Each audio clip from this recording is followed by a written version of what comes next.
Yo, what is up YouTube, man? Today I'm going to be showing you guys how to get lock takeover on a glitched 7-footer with 710 max wingspan. Real quick, if you guys are new, if you want to drop me a like and subscribe, of course I would appreciate it a ton. Now you could do this on a regular 7-footer, but the glitched 7-footer is so much better. I made a video on how to make this build if you guys want to check that out.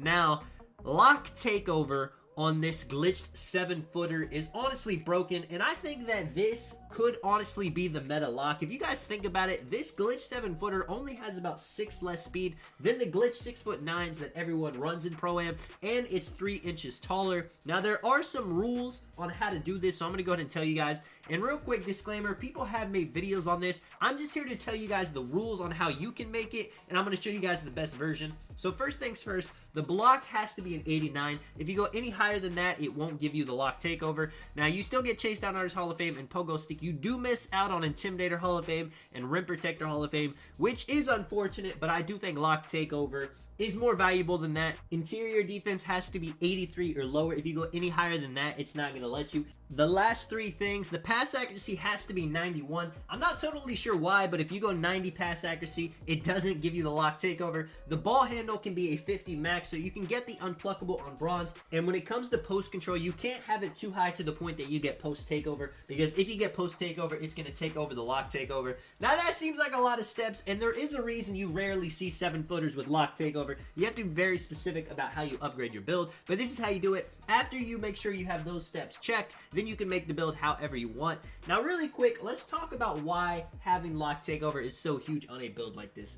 You know, speed is everything when it comes to playing hedge defense in Pro-Am. We got guards out here with 99 3-pointers, 99 speed, and as you're building up your takeover, you don't even have to have it. It's going to just give you a speed boost. Having that 7'10" wingspan, 7 feet tall. Yes, they got mismatch expert, but that's still going to help you get good contests on them. And another big thing is if you get put in a situation where you're on the 7'3" center and they're trying to mash on you, if you're a 6'9" glitch build, it's going to be really tough to stop the mashing in the paint. But on a 7-footer, you know, it's going to be a lot easier to get a good contest on them. Now, I'm going to talk about this in a separate video. And of course, this is just for comp Pro-Am, you know. A 6'9" is going to be just fine in the park on the threes, in rec, but in Pro-Am, these mashers in the paint are a different breed. So I put shooting on this build. You could go with an inside, but only being a 7-footer, I like having the ability to pick and pop, to pick and roll. Maybe you are running this build as the lock, you're playing the power forward, and you're playing with an inside 7'3" center. That also works. With the finishing,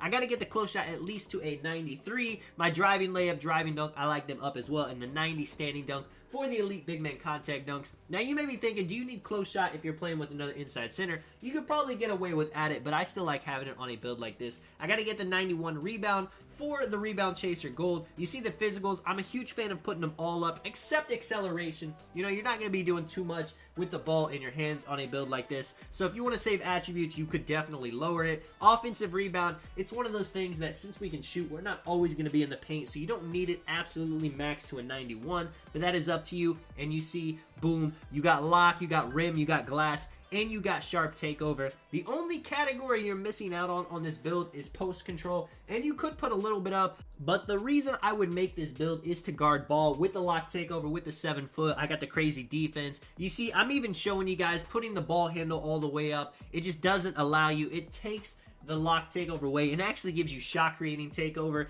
Now you could put up some speed with ball. I'll show you guys here. It really just depends on what way you're wanting to play.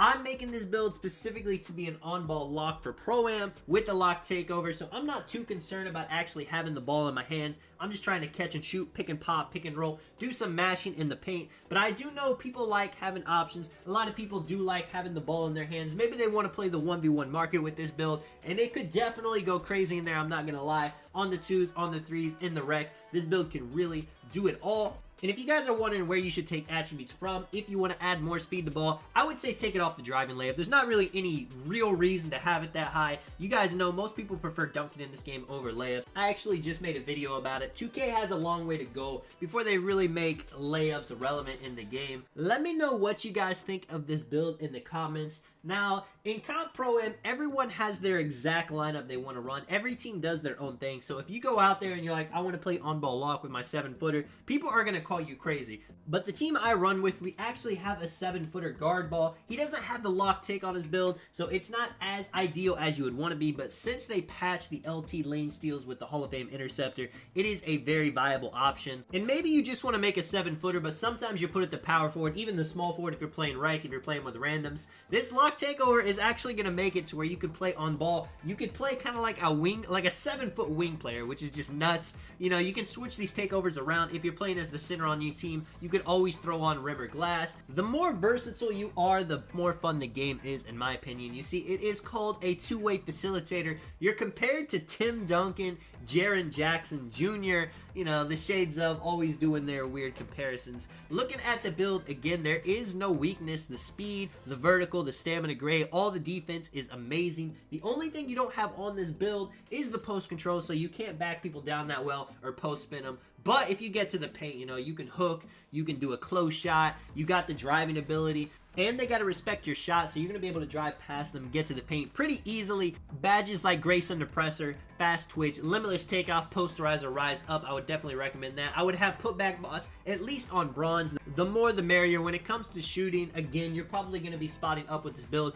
So catch and shoot, corner specialist, Hall of Fame sniper. If you want to do post fades, definitely throw on Fade Ace Hall of Fame. It's a badge that works really well. I like having clutch shooter on bronze just to hit those game winners at the end of the game. When it comes to the playmaking, pretty easy. Bullet passer, break starter, badges like needle threader are amazing. And if you want to throw on glue hands, quick first step, maybe dimer or post playmaker to help your teammates out, they will appreciate it. When it comes to the defense, you really need to set it up depending on what you're going to play. Are you going to be guarding ball or are you going to be guarding the big? Either way, badges like chase down artist, interceptor, maybe pickpocket if you're on ball, rebound chaser on gold, box, worm, you know, maybe not Hall of Fame, but at least on something. The big intimidator, pogo stick is amazing, especially playing against mashers. Hustle is a lot more important since the nerf. And then you got other badges like tireless defender, pick dodger. Unfortunately, you don't get clamps on this build. That would make it that much better, but you can play really great defense without it. Again, let me know what you guys think of the build in the comments. If you guys think this could be meta, this is Tonic Man. I will catch you guys in the next one. I'm out. Peace.